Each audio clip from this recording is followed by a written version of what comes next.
ঠিক আছে তো? ঠিক আছে। তুমি বলছো তো কালকে 9:30টার সময় তুমি থাকবে, আমি কাল যাবো, তোমার চিন্তা করো না। মানে তোমার পয়সা দিচ্ছি, কোনো একটা লিখিত করে দিলে। কিচ্ছু করতে হবে না, এসব ওই করতে গেলে খালা ঘর করতে পারবে তোমার। না মানে একটা কোনো পারমিশন জায়গায় লোক বলে কাগজ দেখা বলতেছে তো। একটা কথা তুমি বলে দেবে, তুমি একটা ছাড়া দুটো ভাষা বলবে না, আমি তুমি বলে দিচ্ছি। সদস্যর সাথে কথা হয়ে গেছে, সদস্য কাগজ করে দিচ্ছে, আর কিছু বলবে? যে পয়সা দিয়েছি সদস্যকে এসে কিছু বলতে না, কিচ্ছু না, খালি বলে সদস্য কাগজ করে দিয়েছে আমাকে। মানে পয়সার কথা বলবো আর অন্য কথা বলবে না, যে পয়সা দিয়ে আমি কাজ করলি, যে এসব কোনো কথা বলবো। যেই জিজ্ঞেস করবে কাগজ সদস্যকে দেখেছি, সদস্য কাগজ দেখে আমার কাজ করে দিচ্ছে।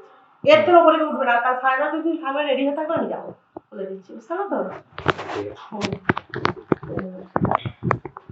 তোমার একটু কাল তুমি ফোন করলো, মানে কোনো কাগজ একটা লিখে দেন, মানে সবাই খালি এটা বলছে কাগজ দেখা। আমি কাল জোর গলায় তো বলেছি। ঠিক আছে, আর কোনো ইচ্ছা ছাড়ো, ইটা ছিল। সাইফুল তো এমনি ইয়ে বলছিল। রেকর্ডিং করবেন তো?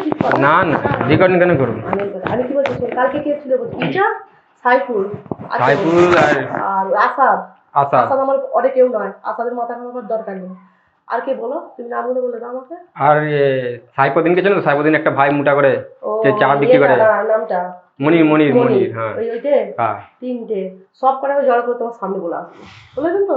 আর একটু বড় কথা কিছু তোমার বাধা পড়বে, তুমি আমায় অবজেকশন জানাবে, আমায় জানাবে, আর কাউকে জানাবে না, কারোর সাথে কথা বলবে না। এক কথা বা সদস্য অর্ডার দিতে করে দিচ্ছি, কাগজ তার সাথে কাগজের কথা হয়ে গেছে। হ্যাঁ, আর আমি জোর বলে তোমার চিন্তা করার দরকার নেই, তুমি বলেই দিচ্ছি, তুমি ভয় করার দরকার নেই। ঠিক আছে, এত বড় সাউ দিচ্ছি, তুমি সাউ দলটা না ওইটা মানে সবাই একটাই কথা বলছে কাগজ।